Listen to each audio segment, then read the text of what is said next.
Hi everyone, my name's Ryan Kraemer, and today I'm going to be talking about resilience. That was one of the topics in our class that really stuck with me. So let's move on over to my slideshow. View. Alright, so as I said, resilience, me, Ryan Kraemer. So defined from our textbook, in case you've forgotten, a person's ability to recover from or adapt to difficult times. And then a definition that I found from some outside research is the ability to cope with internal and external stressors. So why am I so interested in resilience? I recently had a pretty traumatic event happen to me and my family. Our home burned down in Alpine, California. We lost it to a wildfire called the West Fire, which burned 504 acres and destroyed 56 structures. And as you can see from these pictures here, my house was one of them. So I went down to San Diego for a long time and kind of helped my family with the process of dealing with this event, cleaning through the rubble and figuring out insurance and just kind of being there for everyone. And so this process involved a couple days of going home and sorting through the rubble.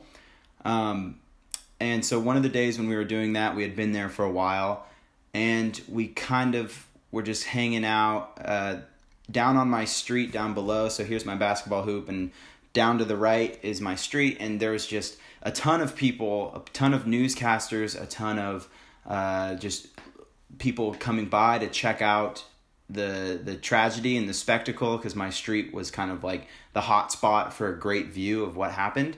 And so we being me right here, and this is my friend Dylan, we were kind of just sitting up on top of that basketball hoop watching everything, and we started banging on it and singing a song called Profit Off a Tragedy, kind of poking fun at all the newscasters that were down below. There had to have been like at least 6 vans, and that prompted this guy right here, Dan Plant, who is a local newsman, to come up, and he just kind of walked right up to us as we were sitting up there on that basketball hoop and started asking us questions and wanted to give us an interview.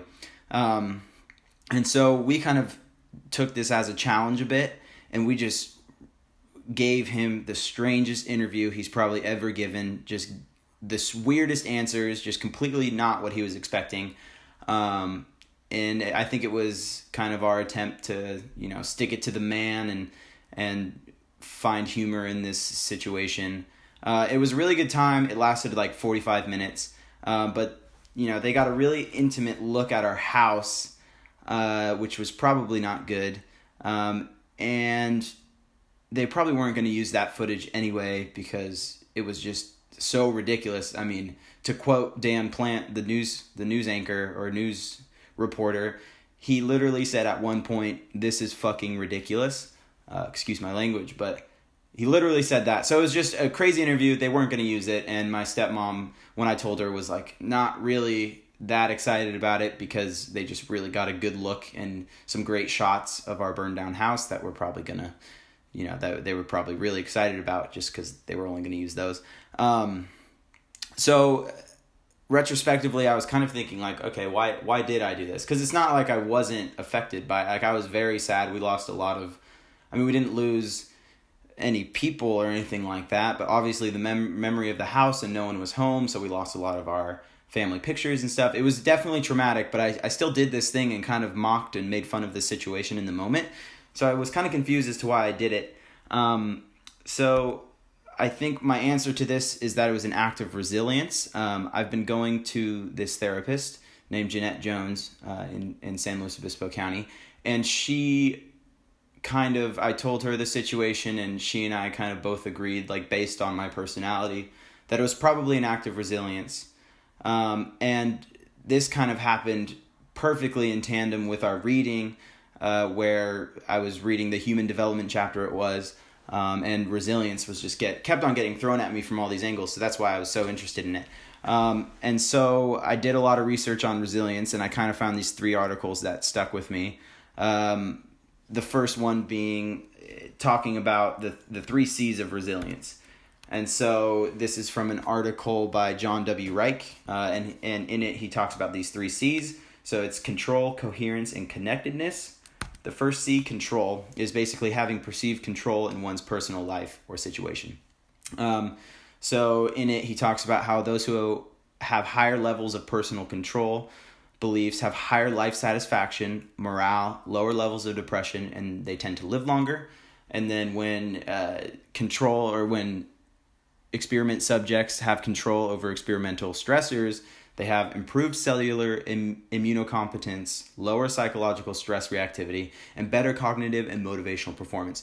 So I think this control element definitely applies to my situation, because it was a situation in which I had complete control over. This newscaster came onto like my property, and I could have acted in any way I wanted to. I could have given him like this really sad emotional puff piece, or I could have told him to like get off my property, or I could have reacted in the way I did. So I just had complete control over the situation, and I think that was definitely me taking control of that resilience measure. Coherence is the desire to know exactly what's going on / eliminate uncertainty. That's supposed to be uncertainty. It's, the drive for knowledge is fundamental motivation for all organisms. We always want to eliminate any uncertainty we have in our life. And if you restrict access to information, it leads to negative arousal, discomfort, and stress. And so this applies as well, because I think it was a time where I could really show that I didn't have any uncertainty with the situation. I mean, I could tell this guy exactly what happened. I knew exactly what happened.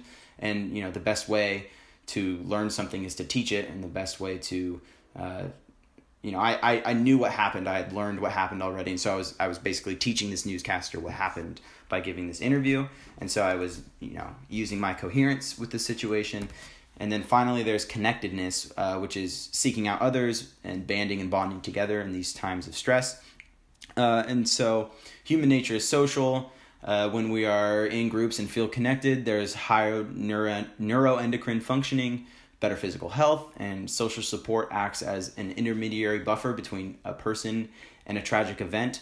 And I went through this event, the event being talking to the newscaster with my best friend from back home. And so I would say I felt extremely connected, because I was just making this joke that only me and him were in on, and it was like this unique experience of kind of just doing this ridiculous thing with a newscaster. And so I definitely felt very, very connected in this time. And to add to that, with the whole scenario in general, I felt a lot of connected resilience, because I just, so many people in my community reached out directly to me and wanted to know if we were doing okay. So I just felt an extreme level of connectedness through this all, which definitely benefited my resilience.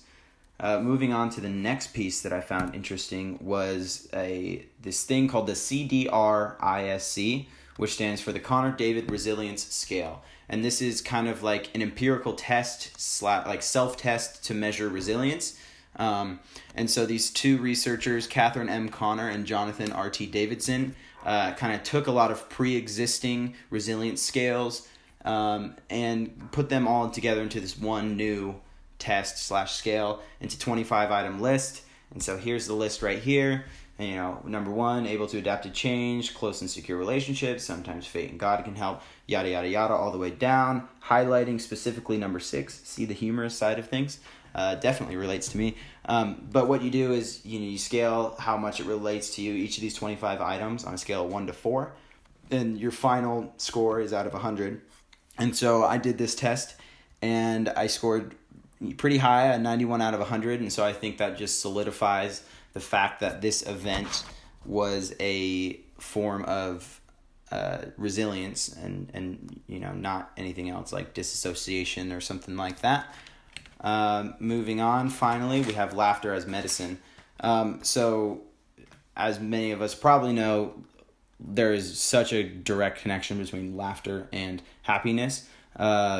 And this article by Joe Hoare kind of dives into that. And so some of the takeaways were the connection between laughter and the brain. Laughter produces endorphins in our brain, activating the body's opiate receptors, which provide a painkiller-like effect. So laughter is actually in your brain, kind of does something similar to what painkillers would do, like Advil or something.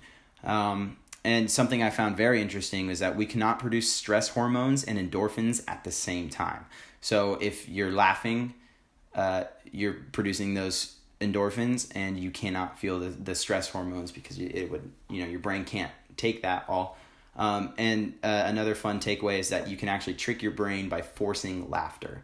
Your brain doesn't know the difference between real or fake laughter, and so if your body's doing that physiological thing where it's laughing, then your brain produces these endorphins, which I thought was very interesting.